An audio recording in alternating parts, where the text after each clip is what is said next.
I came home early from my girls' trip to surprise my husband and overheard him on the phone. Marriage is a complete nightmare, bro. I wake up every day regretting my decision. If it wasn't for her family's money, I'd be gone already. We had just celebrated our 3-year anniversary. I quietly left and returned at my normal time, greeting him with a kiss. 5 days later, he called me 27 times in 1 hour because he understood what I did. So, I don't even know where to begin with this. My hands are literally shaking as I type this out on my phone. I've deleted and rewritten this post like 7 times already. Everyone's asleep in the house and I'm just sitting here in the bathroom with the shower running so Connor doesn't hear me crying. Connor and I have been married for 3 years. He always seemed so genuine compared to the guys I usually met through my family's social circles. My family has money. Not like crazy rich, but comfortable enough that I've never worried about bills. Connor comes from a middle-class background. We renewed our vows last weekend at this small ceremony with just our closest friends and family. He literally cried reading his vows to me, y'all. Cried. Said I was the best thing that ever happened to him. Anyway, I was on a girls' trip to Nashville with my 3 besties from college. We've been planning it for months. We had all these plans. Spa days, wine tours, checking out that new rooftop bar everyone's been posting about on TikTok. But on the second day, Scarlett got food poisoning from this sketchy hot chicken place, and Tina had some emergency she had to handle remotely. The trip was falling apart, so we decided to cut it short.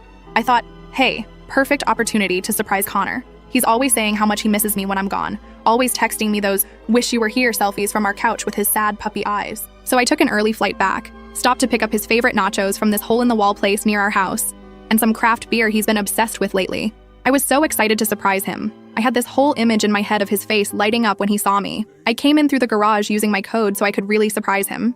Our house has this weird layout where you can't see into the living room from the entryway. I could hear him talking upstairs in his gaming room, obviously on the phone since I didn't hear anyone else. So I set the food down in the kitchen and quietly headed up the stairs thinking I'd surprise him mid-call. And then I heard it. Marriage is a complete nightmare, bro. I wake up every day regretting my decision. I froze on the stairs. My heart literally stopped. I thought maybe he was joking around with one of his friends, so I waited for the laugh. But there was no laugh. If it wasn't for her family's money, I'd be gone already. The only good thing about this whole situation is that I don't have to worry about rent or bills anymore. I could literally feel my heart cracking in half as I stood there. The vow renewal thing last weekend? Pure torture, man. Had to stand there making up all this romantic bullshit while her family looked on all misty-eyed. I've gotten good at the performance, though. Oscar-worthy. He laughed then. Actually, laughed. But hey, small price to pay for the lifestyle, right? Her dad's talking about bringing me into the family business next year. Once I'm established there, I'll have options. More options than just being the money wife's husband. The money wife. That's what he calls me behind my back. 3 years of marriage, and I'm just the money wife to him. I don't know how I managed it, but I silently went back downstairs, grabbed the food and beer, and slipped out. I sat in my car in the parking lot for almost 2 hours just sobbing. My mascara was everywhere, and this old lady actually knocked on my window to ask if I needed help. I told her my dog died, the first lie of many I'd tell that day. I returned the food, told them my husband wasn't feeling well, and texted the girls that I decided to go to a hotel near the airport so I could catch up on some emails before heading back to Nashville the next day. I drove around for hours trying to figure out what to do. Every memory of our relationship was replaying in my head with this new horrible filter. All those times he insisted on paying for dinner, but only when it was somewhere cheap. How he was so reluctant to let me help with his student loans until I practically forced him. How he always seemed to have these big dreams, but never quite enough motivation to pursue them until my dad offered connections. Our anniversary gift from his parents was this engraved wooden sign for our entryway that says, "Where your story begins." I literally stared at it this morning while drinking coffee and thinking our story was just beginning its next chapter. But it turns out our story was actually just a financial transaction for Connor. I decided to go back to Nashville. I spent the next 3 days pretending everything was fine with my girlfriends, even though I was dying inside and probably drank way too much wine every night, then came home at my originally scheduled time, and I greeted him with a kiss. I looked into the eyes of the man who called our marriage a nightmare and kissed him hello like nothing was wrong. I've been living this lie for 5 days now. 5 days of sleeping next to someone who apparently regrets waking up next to me every morning. 5 days of analyzing every interaction we've ever had, wondering what was real and what was part of his Oscar-worthy performance. I've been checking our accounts. Turns out Connor has been making these weird withdrawals. Nothing huge, but like $200 here, $300 there. Always just under the amount we agreed would need a conversation. Where is that money going? Has he been saving up for his eventual escape? Does he have someone else? Oh God, does he have someone else? Is there another woman who knows I'm just the money wife to him? Do they laugh about me together? I haven't told anyone yet. Not my friends, not my family, especially not my family. My dad adores Connor, is always talking about how he's like the son he never had.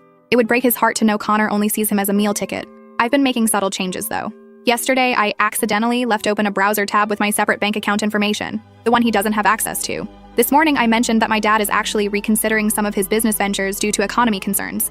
I've been working late, being just a little less affectionate, taking more calls in private.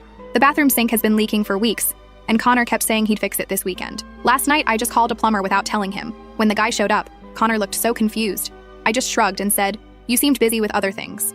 The plumber charged us $85 for a 10-minute fix, and I could see Connor mentally calculating that money being wasted. And my plan is working. Connor's getting nervous. This afternoon, while I was out running errands, he called me 27 times in 1 hour. 27 times. When I finally called back, he was practically frantic, asking if everything was okay, if I was mad at him, if something happened with my family. I played it cool. Said my phone was in my purse while I was at Target. Said everything was fine. Asked why he would think otherwise. The silence on his end was deafening. So now I'm here, typing this out while locked in the bathroom with the shower running, trying to figure out what to do next.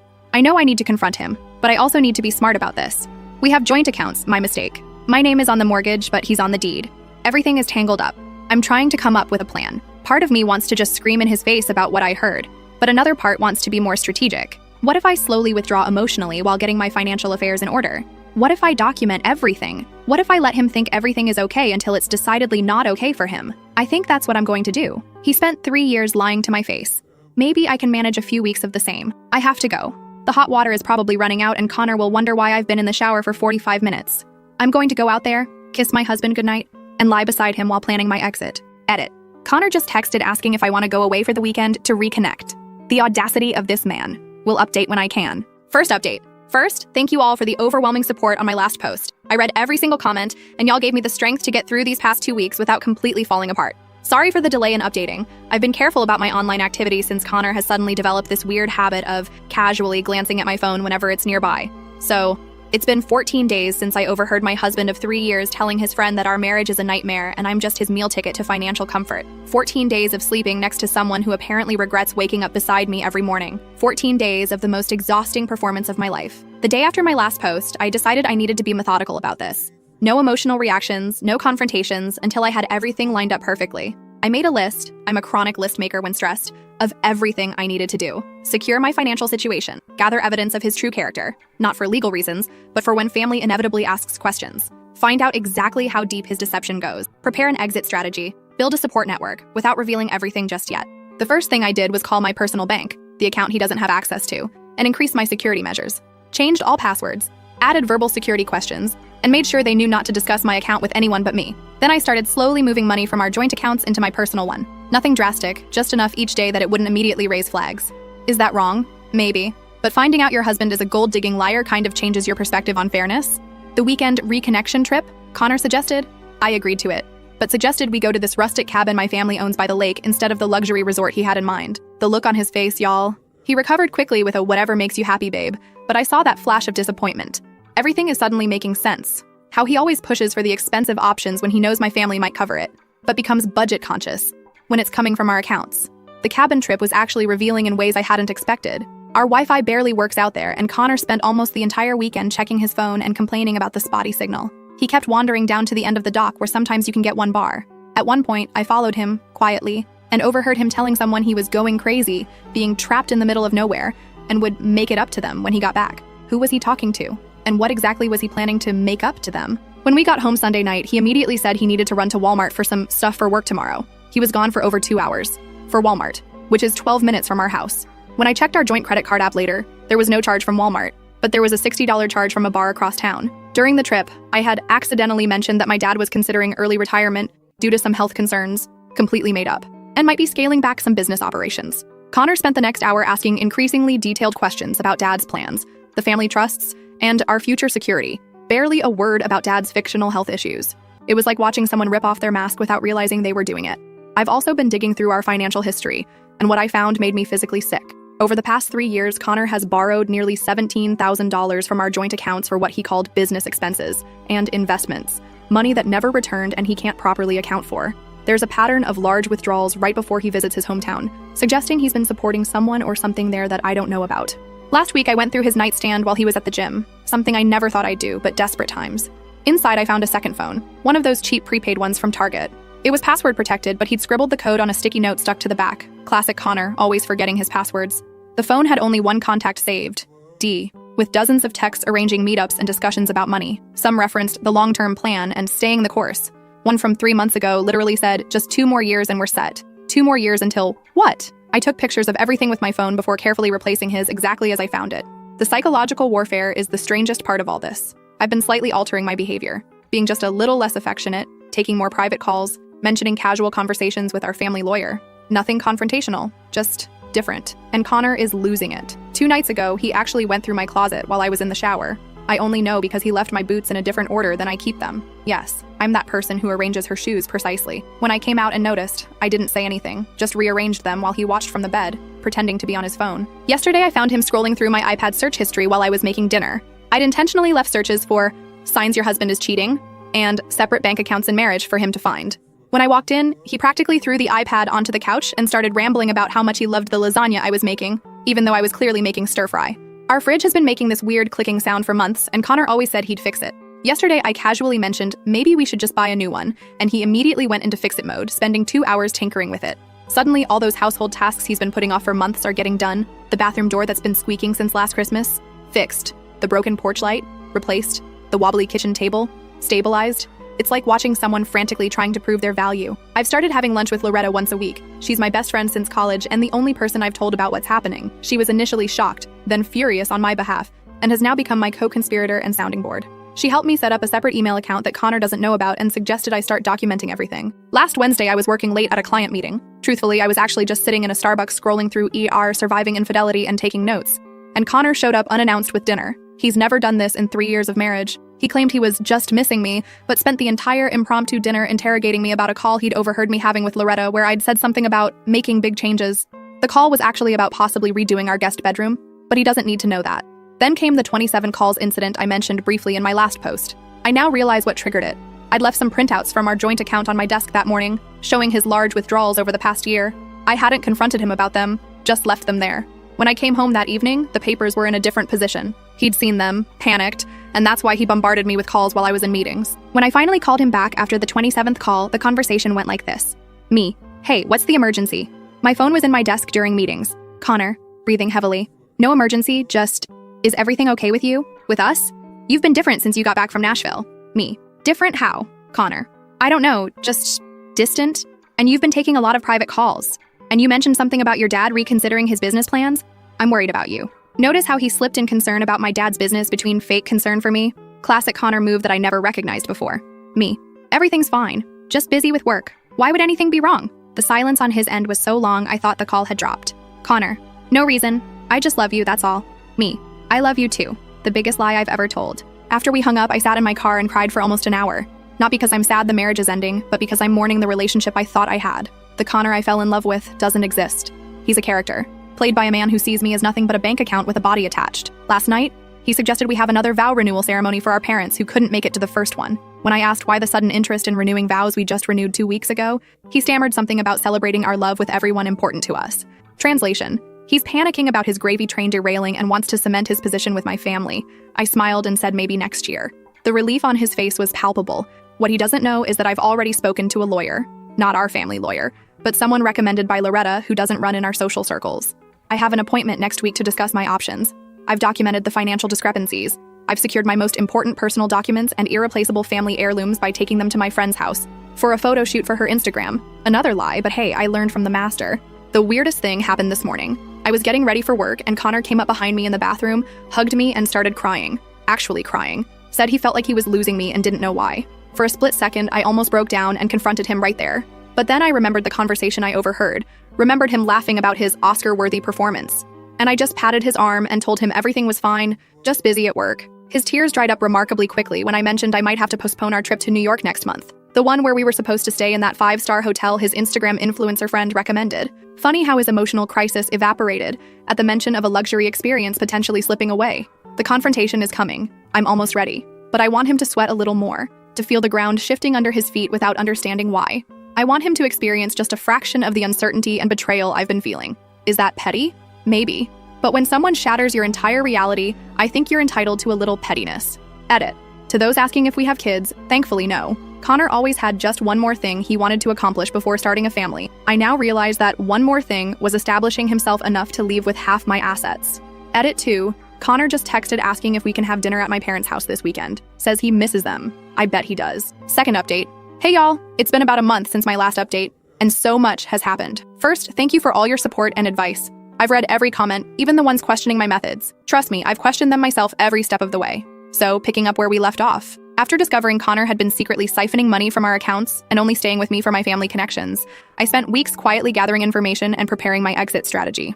I was planning to confront him after I had absolutely everything in order, but life had other plans. Remember that dinner at my parents' house Connor was so eager to have? We went last weekend and it was enlightening. Connor was in full charm mode, complimenting my mom's new curtains, asking my dad detailed questions about his golf game, even offering to help my sister set up her new Sonos system. To anyone watching, he was the perfect son-in-law. But now that I knew what to look for, I could see the calculation behind every interaction. During dinner, Connor casually mentioned he'd been researching investment properties in my parents' neighborhood. My dad, bless him, immediately started talking about how property values in their area were expected to rise 20% in the next 5 years. Connor's eyes actually lit up. I'm not exaggerating. It was like watching a slot machine hit the jackpot. That night after we got home, I found him on our iPad looking at properties way above our price range. When I asked how we could possibly afford them, he smiled and said my dad had mentioned helping with the down payment. My dad had said nothing of the sort. The next morning, I had my meeting with the lawyer Loretta recommended. She was amazing, direct, supportive, and thorough. She helped me understand exactly what I was entitled to and what Connor might try to claim. The good news? Our prenup does offer some protection, though not as much as I'd like. The better news? The financial forensics revealed a pattern of deception that could potentially invalidate portions of the prenup. While I was meeting with the lawyer, Connor was apparently having a complete meltdown at home. I'd left my laptop open that morning with a browser tab showing flights to my cousin's place in California, part of my exit strategy planning. When I got home, Connor had prepared an elaborate dinner with my favorite everything: wine, candles, the works. He was trying so hard to be charming, but there was this desperate edge to everything. His hands were actually shaking when he poured the wine. During dinner, he kept dropping these bizarre comments about how much he loves our life together, how grateful he is for me, not my family, specifically me, and how he's never been happier. It was like watching someone perform a role they hadn't quite learned all the lines for. Then came the bombshell. He suggested we start trying for a baby, right now. This from the man who has spent 3 years finding excuses to delay starting a family. I nearly choked on my wine. I asked why the sudden change of heart. Connor gave me this speech about realizing what truly matters in life, and how he's finally ready for the next step in our journey together. He actually got teary-eyed, y'all. Oscar-worthy indeed.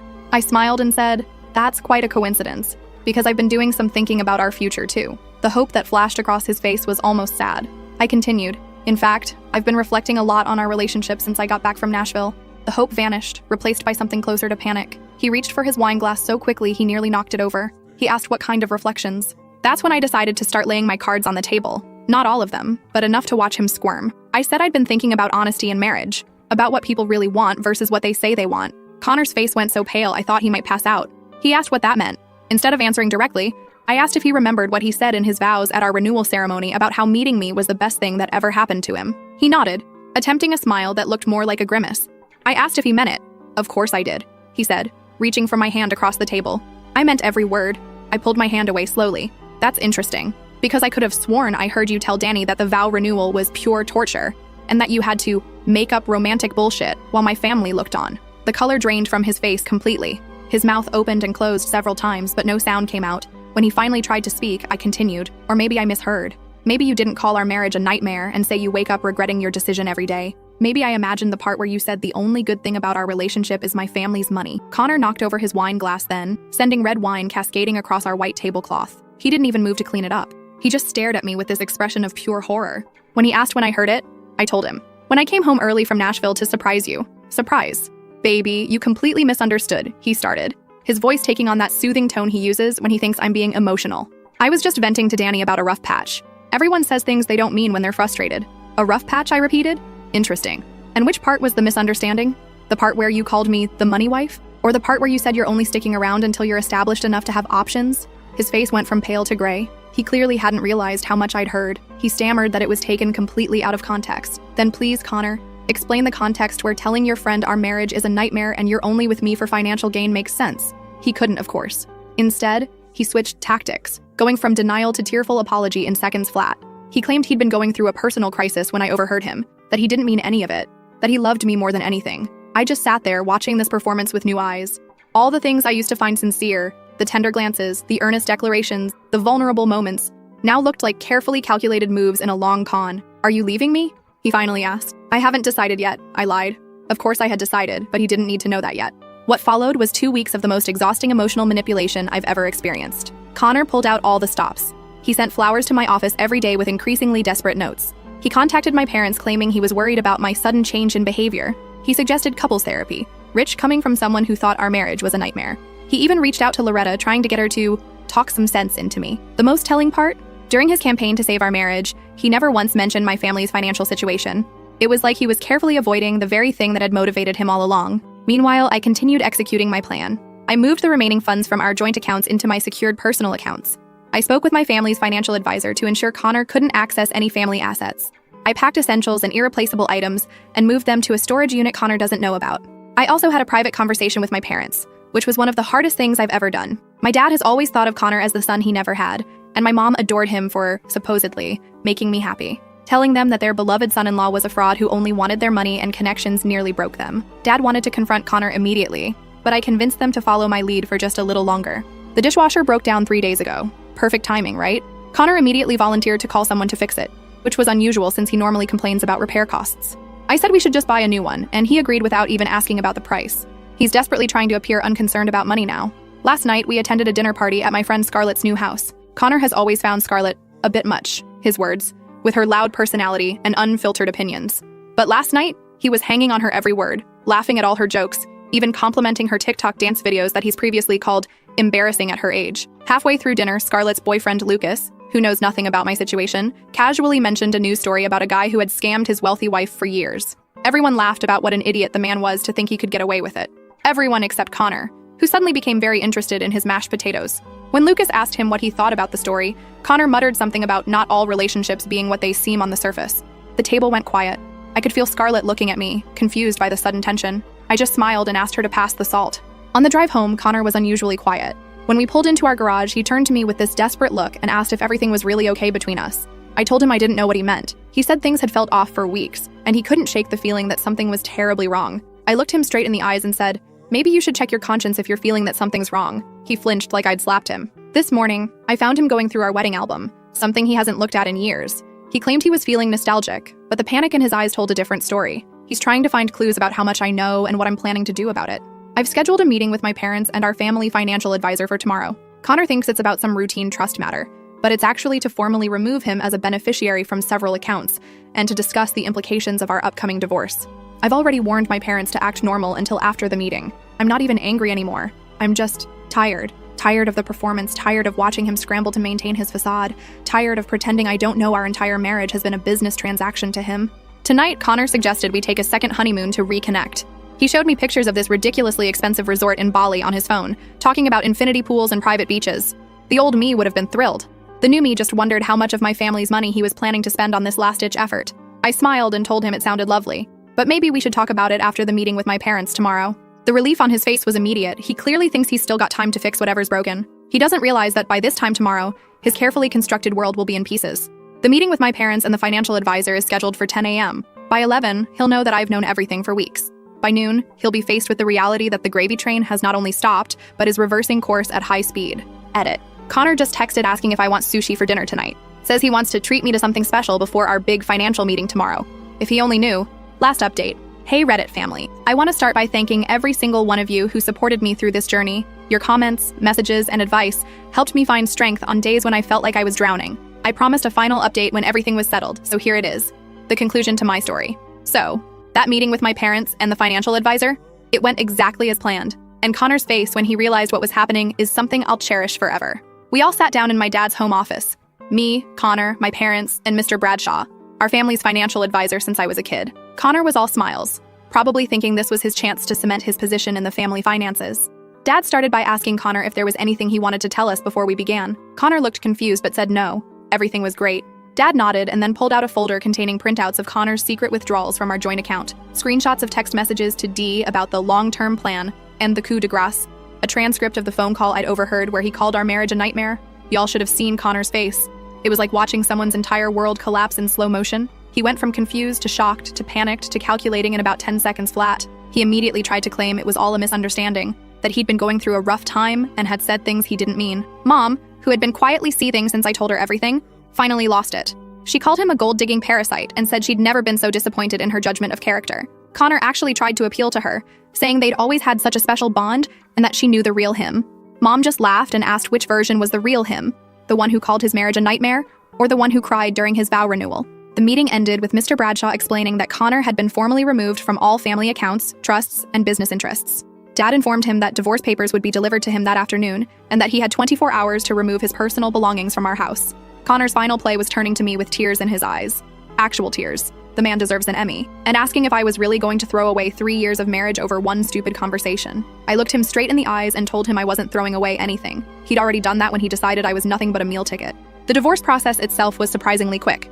It turns out when one party has overwhelming evidence that the other entered the marriage under fundamentally fraudulent pretenses, and said party has the resources for good lawyers, things can move efficiently. Connor fought it at first, demanding half of everything, including future interest in my family's business. His initial counteroffer was so outrageous, even his own lawyer looked embarrassed. But his position weakened considerably when my team presented the evidence. The unexplained withdrawals, the hidden accounts we'd discovered, and most damning of all, the recordings of him admitting he'd married me for financial gain. In the end, he walked away with significantly less than he'd hoped for, though still more than he deserved in my opinion. The most satisfying moment came during our final mediation session. Connor's lawyer brought up his significant contributions to building my career and supporting my family's business interests. My attorney simply played the recording of Connor telling Danny that being my husband was his meal ticket, and referring to me as the money wife. The look on Connor's face when he realized his own words had destroyed his leverage was priceless. Beyond the legal proceedings, these 6 months have been a roller coaster. The first few weeks after the confrontation were the hardest. I cycled through rage, grief, humiliation, and crushing self-doubt. How could I have been so blind? How could I have missed all the signs? My therapist, yes, I got an excellent therapist, best decision ever, helped me understand that Connor's deception wasn't successful because I was stupid or naive. It was successful because he was calculating and skilled at manipulation. She helped me see that trusting someone isn't a weakness. Breaking that trust is the failure, not giving it. I moved out of our house even before it was sold. Too many memories tainted by the knowledge that Connor had been performing, rather than loving me there. I found a beautiful apartment downtown, much smaller than our house but completely mine, decorated exactly as I want with no consideration for anyone else's preferences. The first night in my new place was weirdly hard. I'd been so focused on the logistics, setting up utilities, changing my address on Amazon, figuring out where all my random kitchen gadgets should go, that I hadn't prepared for the emotional impact. I've been rediscovering parts of myself that had gradually disappeared during my marriage. Remember how Connor always said my laugh was too loud in public? Last week I snorted laughing at a TikTok while waiting in line at Starbucks and didn't even think to apologize. Baby steps, right? My relationship with my parents has actually deepened through all this. Dad apologized to me, which caught me completely off guard. He said he worried that growing up with wealth had made me a target, and that he should have better prepared me for people who might see me as an opportunity rather than a person. It was the most vulnerable conversation we've ever had. Mom has gone full mama bear mode, checking in on me daily and sending me articles with titles like 10 signs that man is just after your money and how to spot a gold digger. It's a bit much, but I appreciate the sentiment. She's also set me up on 3 blind dates already, all with men she's personally vetted for financial independence. I've declined them all. I'm nowhere near ready to date again, but her heart's in the right place. My friends have been incredible, especially Loretta and Scarlett, who have shown up for me in ways I can never repay. Tina, unfortunately, sided with Connor initially. They had been friends before Connor and I met, and she believed his version of events. The strangest part has been running into mutual friends who don't know the whole story. Last week, I bumped into Connor's friend Danny, yes, that Danny who he was talking to on the phone, at Target. He did this weird half-wave, then pretended to be really interested in paper towels. I just smiled and kept walking. Later, I saw him watching me from the parking lot as I loaded my car. It was clear Connor had told him some version of events that painted me as the villain. Whatever. I don't have the energy to care what Connor's bros think anymore. Last month, Connor actually showed up at my apartment unannounced. He said he wanted to talk, to explain himself. I told him he'd had 3 years to be honest with me, and I wasn't interested in whatever story he'd crafted now. He tried to hand me a letter, which I refused to take. He left it in my mailbox anyway. For a moment, I considered burning it unopened, but curiosity won out. It was a strange mix of apology and justification. He claimed he truly had grown to love me despite his initial motivations, that he regretted his words to Danny, that he missed us, and the life we had built. I read it once, then shredded it without responding. His words have no power over me anymore. According to Loretta's cousin, who works at that fancy steakhouse downtown, Connor is now dating the daughter of one of my dad's business associates. She's been warned, of course, but has decided Connor is misunderstood, and that I clearly did something to provoke his behavior. Some lessons have to be learned firsthand, I suppose. I've also gotten really into cooking, something Connor always dominated in our relationship. Last night, I made this amazing mushroom risotto that actually turned out edible. Progress. Do I still have bad days? Absolutely. Sometimes I wake up furious that I gave 3 years of my life to someone who saw me as nothing but a bank account. Sometimes I worry about trusting anyone romantically again. Sometimes I still replay conversations and interactions, looking for signs I should have seen. The divorce was finalized last month, 47 days faster than average for our county.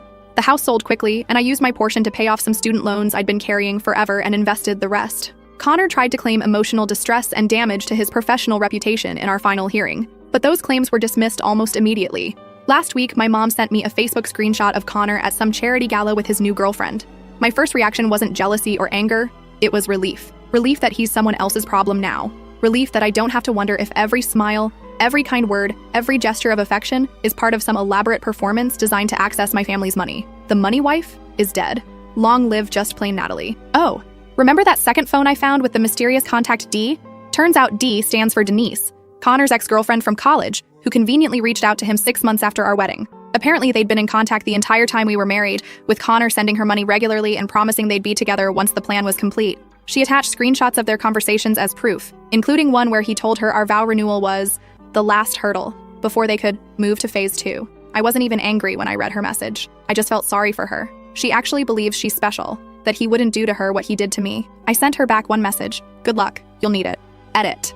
Many have asked if I'm still in contact with Connor's family. His parents actually reached out to apologize after everything came to light. They had no idea what he'd done and were horrified. We exchanged holiday cards, but nothing more. Some connections aren't worth maintaining.